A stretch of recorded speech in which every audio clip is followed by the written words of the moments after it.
The Supreme Court is a focus of attention so far. Of course, Kenyans eagerly awaiting the detailed judgment. That I don't think is what will be happening here today. Let's listen in to what's happening. This is quite intimidating. I'm used to speaking to one mic at a time. So this is a bit... All right.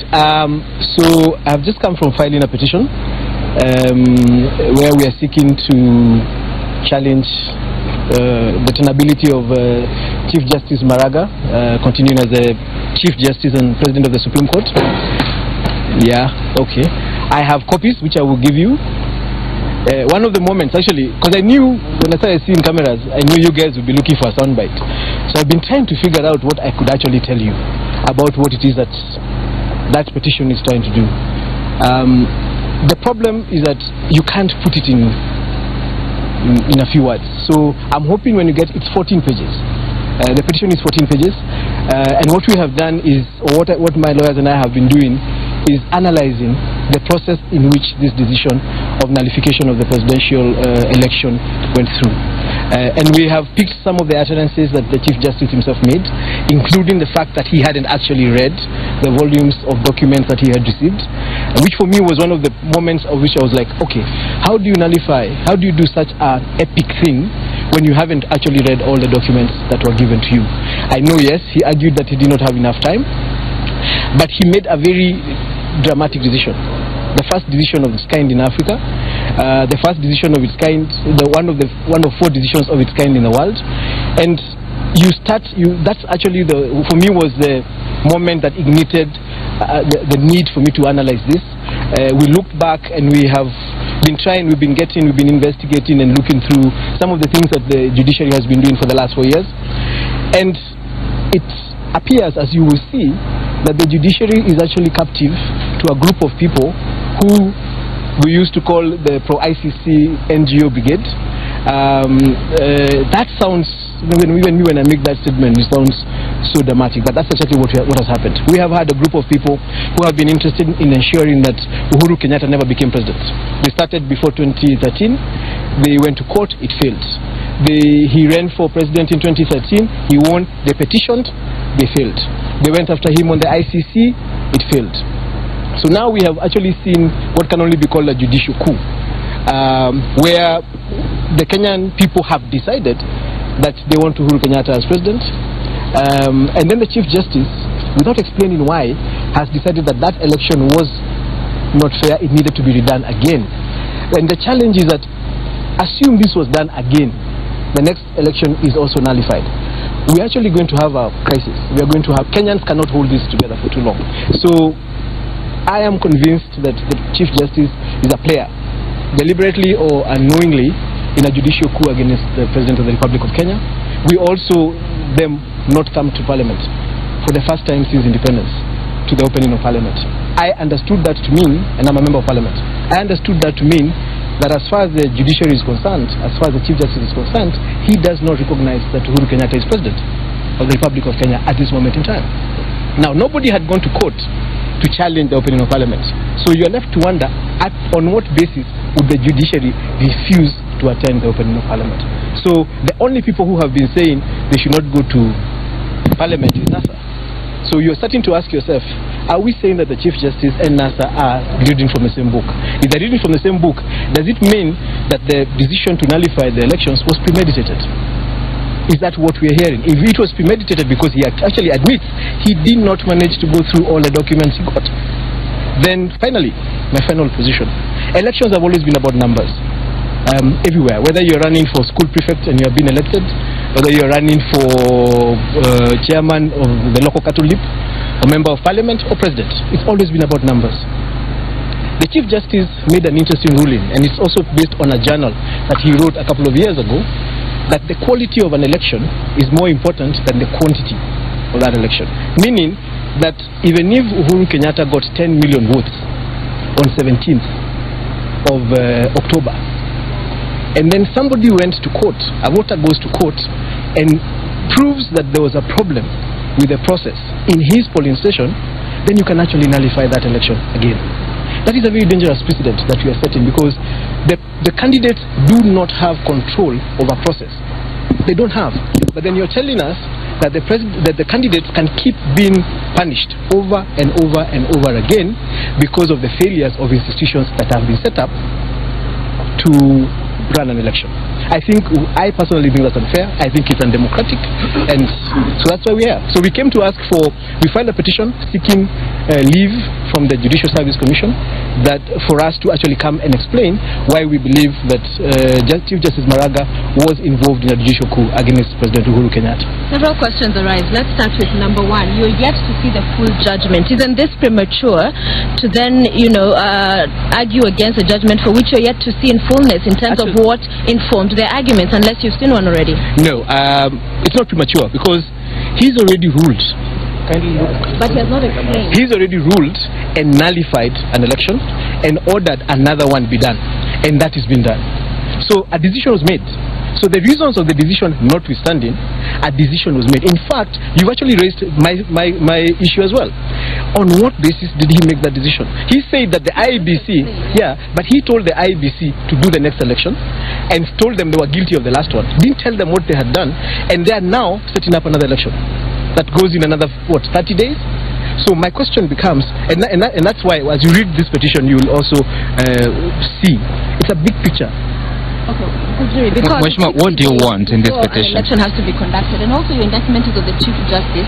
The decision was made by 4 judges, so why only go for the Because as far as I'm concerned, the Chief Justice exerted undue influence on the other 3. Because he's the president of the judiciary. We have also learned, I have learned that Justice Ibrahim, what's his second name? The gentleman Mohammed Ibrahim had actually wanted to be part of that decision, and Justice Maraga stopped him because he was indisposed. He was indisposed for 1 day, but he could actually been part of that decision. So we do not know whether if they had sat as 7 of them, the decision could have been different. Remember, in every group there's somebody who is able to exert influence over the others. As far as I'm concerned, Chief Justice Maraga exerted undue influence over the other 3.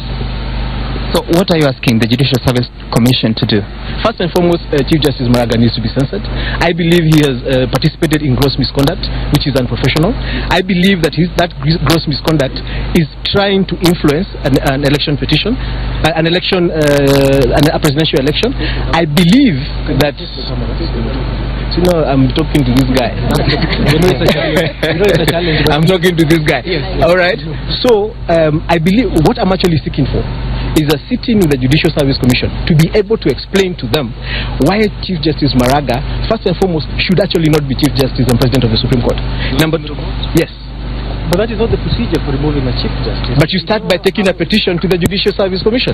It's his employer. That's the first thing you do. Somebody has asked, why now? Why not now?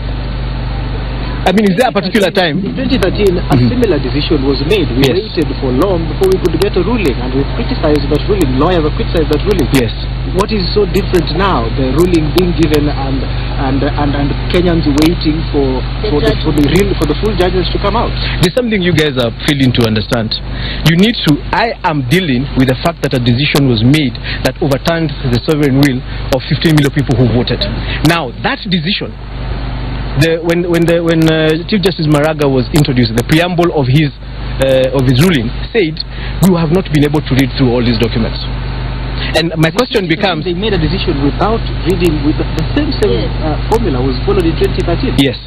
But you see now, we have a situation where you have nullified. You have actually taken this country back to another election. Another presidential election. You have created a precedent. If you nullify, you must also give direction under which circumstance that new election will be conducted. Yes. So would you have had it that he nullifies, then we wait for judgment and the 60-day countdown is on? No. How would that have happened? He had actually himself intimated that he was going to give a comprehensive ruling when he was making that decision. He did not do that. And my question becomes, you made a dramatic decision. You did not explain to us why. We are now in the process as a country, we have stalled. For 2 months, we are going to be doing another presidential election. My question is, so in fact, move away from the decisions, move away from the reasons that he gave. I am challenging the Chief Justice for work that he's been doing for the last 4 years. And as far as I'm concerned, his decision is a culmination of a process of regime change. That is what I am saying. Mheshimiwa, in a process of regime change. Mheshimiwa, we're having difficulties understanding what you want and what this is. Just a minute. Talking about your opposition to the decisions that have been made. The Chief Justice heads the judiciary. He heads an independent body. You're now looking at his work. What sin, what mistake has he committed that is so great that he needs to be removed? I think that he has allowed the captive. I think he has allowed the judiciary to be taken captive of by individuals, and now we're no longer actually benefiting from judicial independence, as you have called it. What we have is a group of people who have taken captive of the judiciary, and they are forcing it or deliberately taking it in a direction that they believe is what they want as an outcome, rather than what the sovereign will of the Kenyan people want. So look, if the 15 million people voted and Raila had won, for example, and he went and did the same thing, I'd have the same problem. Because what he has done is saying, I am the Chief Justice of the Republic of Kenya and the President of the Supreme Court. And because I have a problem with how you elected this president, I am going to nullify that election, and you're going to go back again and do it the way I want you to do it. That is not his decision to make. Are we together? The way he was appointed, because the president and your party Jubilee is represented in the Judicial Service Commission. So yes. Are you challenging the way he was appointed? The president has the AG. My brother, I am not challenging the way he was appointed. I am challenging the way he's conducted himself since he was appointed. Yes.